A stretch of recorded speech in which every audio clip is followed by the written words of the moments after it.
નમસ્કાર મિત્રો, હું રાજેશ ભાસ્કર આપ સૌનું યુટ્યુબમાં આપણી આ ચેનલ પર સ્વાગત કરું છું. મિત્રો, આજે આપણે તારીખ 22 નવેમ્બર 2024ના કેટલાક મોસ્ટ ઇમ્પોર્ટન્ટ કરંટ અફેર અને અગાઉની પરીક્ષામાં પૂછાયેલા કેટલાક ઇમ્પોર્ટન્ટ પ્રશ્નો વિશે ડિટેલમાં ચર્ચા કરીશું, જે આપને આવનારી પરીક્ષા માટે ખૂબ જ ઉપયોગી સાબિત થશે. તો મિત્રો, આપ આ ચર્ચા સાથે જોડાઈ રહેજો અને વિડીયોને પહેલેથી લઈને છેલ્લે સુધી પૂરેપૂરો જોવાનો આગ્રહ રાખજો. તો ચલો મિત્રો, શરૂ કરીએ. શરૂઆત કરતાં પહેલાં જણાવી દઉં કે જો તમારે આપણી આ યુટ્યુબ ચેનલને સબસ્ક્રાઈબ કરવાનું હજી પણ બાકી હોય તો ચેનલને સબસ્ક્રાઈબ કરજો, નોટિફિકેશન બેલ આઇકોનને પ્રેસ કરીને. અને જો તમને આ વિડીયો પસંદ આવે તો વિડીયોને લાઇક કરજો, પરંતુ વિડીયોની લિંકને અત્યારે જ શેર કરી દો તમારા જેટલા પણ મિત્રો છે બધા મિત્રો જોડે. તો શરૂઆત કરીએ. સૌપ્રથમ જોઈશું અગાઉની પરીક્ષામાં પૂછાયેલા બંધારણના પ્રશ્નો, જેના જવાબો તમારે મને કમેન્ટ બોક્સમાં લખીને જણાવવાના છે. વિડીયોના લાસ્ટમાં જ્યારે હું તમને આ દરેક પ્રશ્નના જવાબ જણાવું ત્યારે તમારે ચેક કરવાનું છે કે તમે આપેલા પ્રશ્નોના જવાબમાંથી કેટલા પ્રશ્નોના જવાબ સાચા છે, અને જેટલા પણ પ્રશ્નો જવાબ સાચા હોય એનો આંકડો તમારે કમેન્ટમાં લખવાનો કે 10માંથી આટલા સાચા છે. ડેઇલી જીકે ટેસ્ટમાં આપણે રોજ 10 પ્રશ્નો પૂછીએ છીએ, એમાંથી 5 પ્રશ્નો બંધારણના હોય છે, બાકીના જે 5 પ્રશ્નો છે એ ભારતની ભૂગોળના છે. તો તમે તમારા આન્સર આપવાનું છે કમેન્ટ બોક્સમાં, અને હું આજના કરંટ અફેરનો પ્રથમ પ્રશ્ન છે એની શરૂઆત કરું છું. આજનો પ્રથમ પ્રશ્ન, ગુજરાતમાં 11મી ચિંતન શિબિરનું આયોજન ક્યાં કરવામાં આવ્યું છે? તો સોમનાથ ખાતે કરવામાં આવ્યું છે. કઈ જગ્યાએ? સોમનાથ ખાતે આનું આયોજન કરવામાં આવ્યું છે. તો ગુજરાતમાં 11મી ચિંતન શિબિરનું આયોજન સોમનાથ મહાદેવના સાનિધ્યમાં કરવામાં આવ્યું છે, જેમાં રાજ્ય સરકારના 1000 કરતાં વધારે અધિકારીઓ તેમજ પદાધિકારીઓ, એમની સાથે આપણા જે મુખ્યમંત્રી છે 17મા નંબરના શ્રી ભૂપેન્દ્રભાઈ પટેલ, અને એ ઉપરાંત એમનું જે મંત્રીમંડળ છે એના તમામ સાથીઓ 3 દિવસ એક જ મંચ પર હાજર રહેશે અને વર્ષ 2047ના વિઝનના સંકલ્પ પત્ર પર પણ ચર્ચાઓ કરશે. રાજ્યની ચિંતન શિબિરની શરૂઆત ક્યારે થઈ? 2003માં. એ વખતે આપણા મુખ્યમંત્રી હતા, હાલના જે પીએમ છે, વડાપ્રધાન છે શ્રી નરેન્દ્ર મોદી, એમના દ્વારા શરૂ કરવામાં આવી હતી. તમને ખબર છે 2003માં તાનારીરી મહોત્સવ એની પણ શરૂઆત કરવામાં આવી હતી, વડનગર ખાતે દર વર્ષે યોજાય છે. 2010માં એમાં એવોર્ડ આપવાની શરૂઆત કરવામાં આવી, અને આ વર્ષે 2024માં પ્રદીપ્તા અને પદ્મા, આ બંને જે બેલડીઓ છે એમને પુરસ્કાર આપવામાં આવ્યો છે. ક્યારે યોજાય છે? તો કારતક મહિનાના કારતક સુદ નોમ અને દશમના રોજ. રાજ્યના વિવિધ સ્થળો પર જઈને રાજ્યની સરકાર અને ઉચ્ચ અધિકારીઓ એકસાથે બેસીને લોક કલ્યાણની યોજનાઓ પર મંથન કરી શકે એ માટે બેઠકનું આયોજન થતું રહ્યું છે. આ ચિંતન બેઠકનો મુખ્ય ધ્યેય રાજ્ય અને કેન્દ્ર સરકારની લોક કલ્યાણકારી યોજનાઓ કે જે સીધી રીતે સામાન્ય લોકો સાથેમાં જોડાઈ શકે છે, આવી યોજનાઓની માહિતી પ્રત્યેક લોકો સુધી પહોંચે તે માટે જે તે જિલ્લાના પ્રભારી પ્રધાનો હોય, જિલ્લાના કલેક્ટર, કમિશનર, જિલ્લા વિકાસ અધિકારી, પોલીસ વડા, એ બધાને કામ મળી રહે છે. ઓકે. સોમનાથ મહાદેવ, તમને ખબર હોય તો રિસન્ટલી આપણે ભણ્યા હતા કે સોમનાથ મંદિર ટ્રસ્ટ છે એમાં એક નવા ટ્રસ્ટી બન્યા, વિશદ પદ્મનાભ. બરાબર, વિશદ પદ્મનાભ. તમારા માટે પ્રશ્ન એવો છે કે સોમનાથ મંદિર જે ટ્રસ્ટ છે એના ચેરમેનનું નામ શું છે? કમેન્ટમાં લખો. તાજેતરમાં કઈ યુનિવર્સિટીમાં 3 દિવસીય બ્રિક્સ એજ્યુકેશન એક્સપિડિશન યોજવામાં આવ્યું? તો જવાબ આવશે ગુજરાત યુનિવર્સિટી. તો ગુજરાત યુનિવર્સિટીના પ્રાંગણમાં 3 દિવસીય બ્રિક્સ એજ્યુકેશન એક્સપિડિશન યોજવામાં આવ્યું, BEE, જેમાં બ્રિક્સ અને બ્રિક્સ પ્લસ રાષ્ટ્રો વચ્ચે સહકારને પ્રોત્સાહન આપવા માટે આ કાર્યક્રમ યોજાયો હતો. આ બ્રિક્સ એજ્યુકેશન એક્સપિડિશન ભારતના 20 શહેરોમાંથી એમાં 100 યુવાનોએ ભાગ લીધો હતો. આ અભિયાનમાં તાલીમ અને સહયોગી સત્રો પણ યોજાયા હતા. રશિયા, જેમાં ભારત અને રશિયા વચ્ચે સમજૂતી કરાર કરવામાં આવ્યા છે. આંતરરાષ્ટ્રીય યુવા સહયોગ માટે BRICS project office, BRICS youth alliance અને ક્રિએટિવ ઇન્ડસ્ટ્રીઝ ફાઉન્ડેશન વચ્ચે સમજૂતી કરાર પર ભારત અને રશિયા વચ્ચે સાંસ્કૃતિક અને શૈક્ષણિક સંબંધોના આદાન પ્રદાન માટે કરવામાં આવ્યા હતા. આ ત્રિદિવસીય કાર્યક્રમમાં તાલીમ અને સહયોગાત્મક સેશન યોજવામાં આવ્યા, જેનો ઉદ્દેશ બ્રિક્સના મૂલ્ય અને સિદ્ધાંતને પ્રોત્સાહન આપવા માટે પ્રતિબદ્ધ યુવા નેતાઓનો એક વર્ગ તૈયાર કરવાનો છે. BRICS Brazil, Russia, India, China, South Africa. South Africa 2010માં જોડાયું, બાકી બ્રિક્સની સ્થાપના 2009માં થઈ. BEE આંતરરાષ્ટ્રીય યુવા સહકાર. રશિયા બ્રિક્સ યુથ અફેર્સ માટેની federal agency. Russia BRICS youth alliance India, Gujarat university, ગ્યુસેક માટે પ્રોજેક્ટ ઓફિસના સહયોગથી યોજાઈ રહી છે. બ્રિક્સ એજ્યુકેશન એક્સપિટેશનના વિચારને કઝાનમાં, તમને ખબર છે ને બ્રિક્સનું રિસન્ટલી જે સંમેલન યોજાઈ ગયું, મિટિંગ યોજાઈ ગઈ કઝાનમાં, રશિયાના કઝાનમાં. તો તાજેતરના બ્રિક્સ સમિટ દરમિયાન આધાર મળ્યો હતો. બ્રિક્સ દેશોના વડાઓ દ્વારા હસ્તાક્ષર કરાયેલ કાઝાન ઘોષણાપત્રમાં સહકાર અને પ્રોત્સાહન આપવાનું વચન પણ આપવામાં આવ્યું હતું.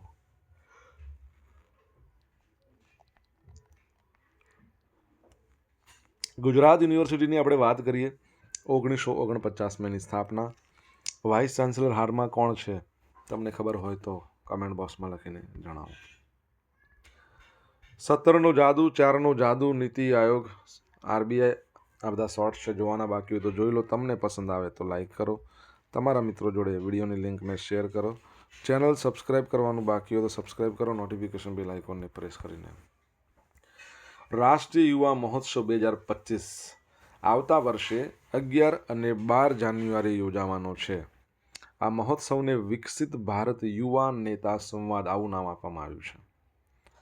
કેન્દ્રીય યુવા અને રમતગમત મંત્રી છે ડૉક્ટર મનસુખ માંડવિયા. એમણે નવી દિલ્હીમાં આ અંગે જાહેરાત કરી છે.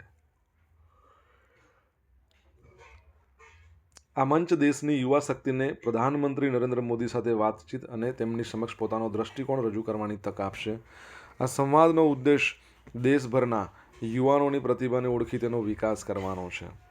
તમને બધાને ખબર છે આંતરરાષ્ટ્રીય યુવા દિવસ 12મી ઓગસ્ટે મનાવવામાં આવે છે.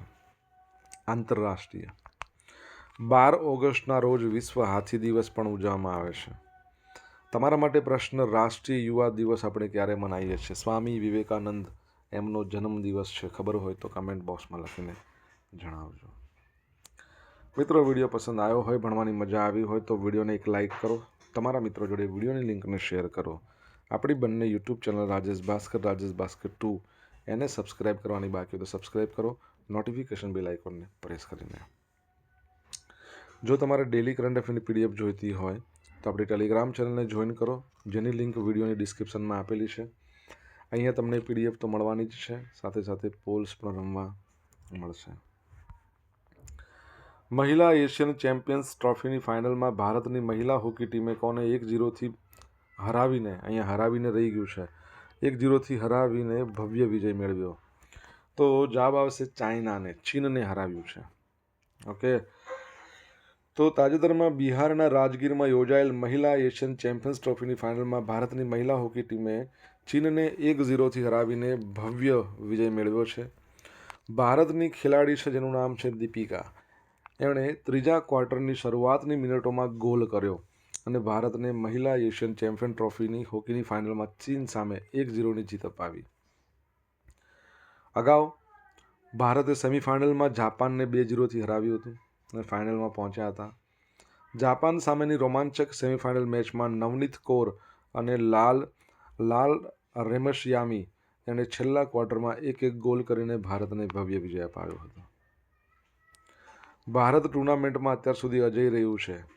તેણે લીગ તબક્કા દરમિયાન ચીનને 3-0થી હરાવ્યું હતું અને બધી 6 મેચો જીતી છે. ભારતે આ ટુર્નામેન્ટમાં ત્રીજી વખત ટાઇટલ કબજે કર્યું છે. અગાઉ 2016માં અને 2029માં પણ ભારતે ફાઇનલમાં જીત મેળવી હતી. ચીન ત્રીજી વખત ફાઇનલમાં પહોંચ્યું હતું.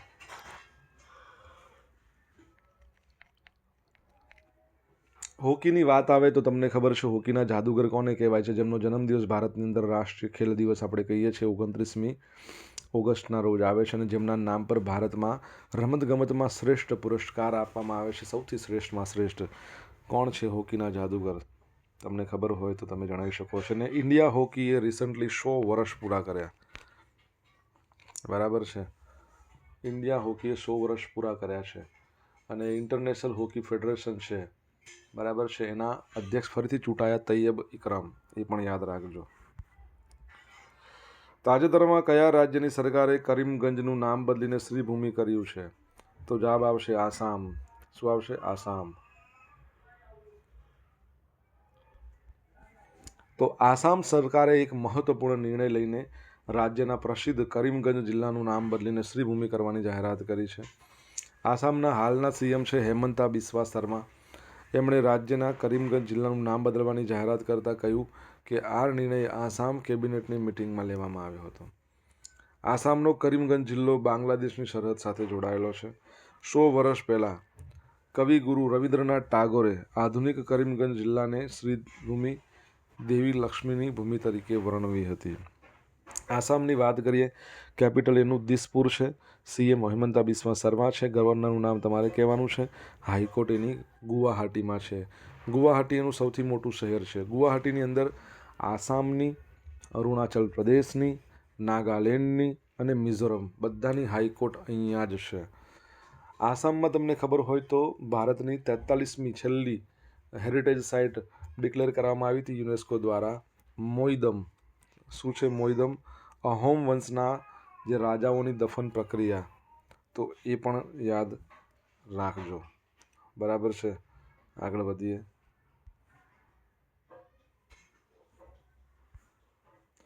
ગુયાના અને બાર્બાડોસ આ બંને દેશો પ્રધાનમંત્રી નરેન્દ્ર મોદીને પોતાના દેશના સર્વોચ્ચ સન્માનથી નવાજશે.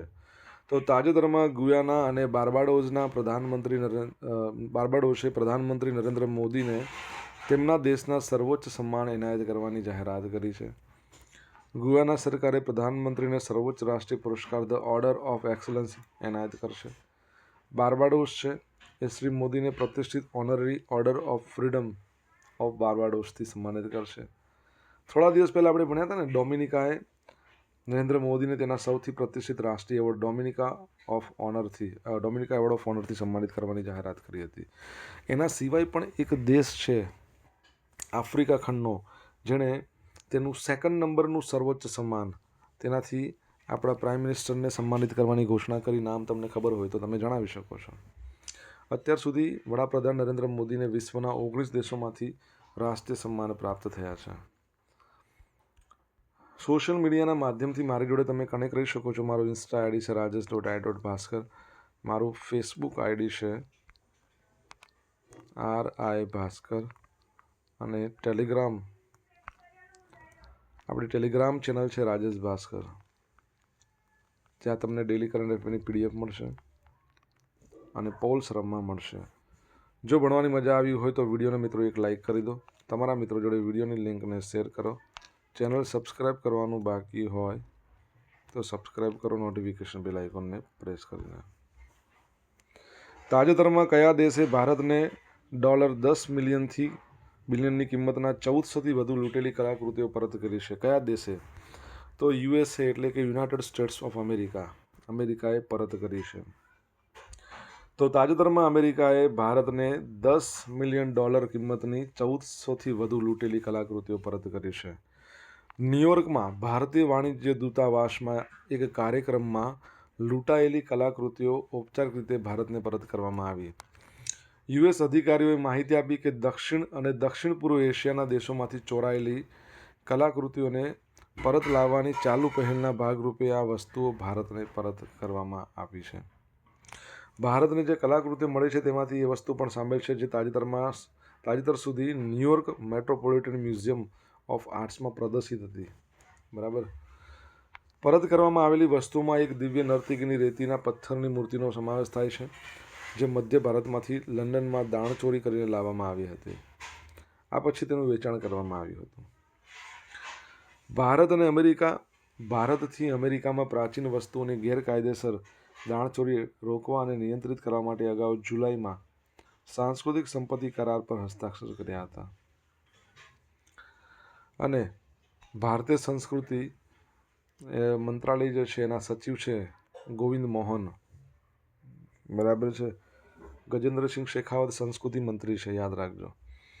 તો ગોવિંદ મોહન અને ભારતમાં અમેરિકાના જે એમ્બેસેડર છે એરિક ગોરસેટ્ટી એણે કરાર પર હસ્તાક્ષર કર્યા.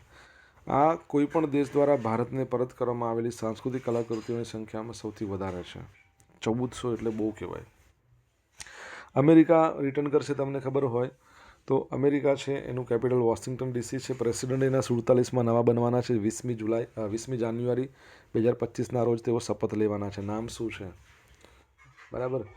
અને તમને ખબર હોય તો રિસન્ટલી અમેરિકાના જે બોક્સર છે માઇક ટાયસન અને સામે કોણ હતા જેમણે એમને હરાવ્યા છે? $20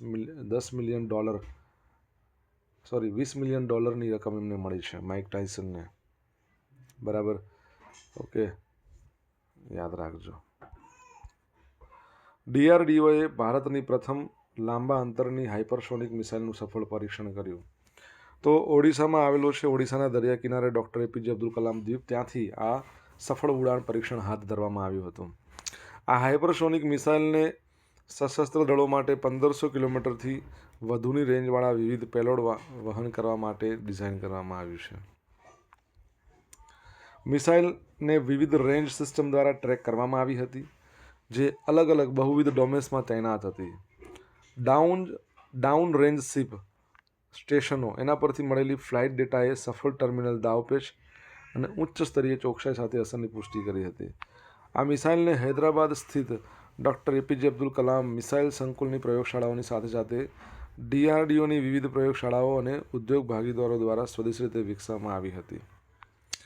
હાઇપરસોનિક મિસાઇલની વિશેષતા એ છે કે તે માક 5 કરતાં વધારે ઝડપી મુસાફરી કરવા સક્ષમ છે.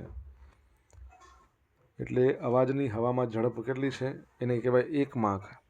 1, 2, 3, 5 કિલોમીટર આટલી છે ઝડપ, જેના કારણે તેને શોધતા અને અટકાવવા માટે અત્યંત પડકારજનક સ્થિતિ બનાવે છે. આ મિસાઇલમાં ફ્રેક્શન ઓર્બિટલ બોમ્બાર્ડમેન્ટ સિસ્ટમ છે. રિએક્શન ટાઈમ પરંપરાગત સંરક્ષણ પ્રણાલી સાથે આ મિસાઇલ દુશ્મનો પર ભારે પડશે.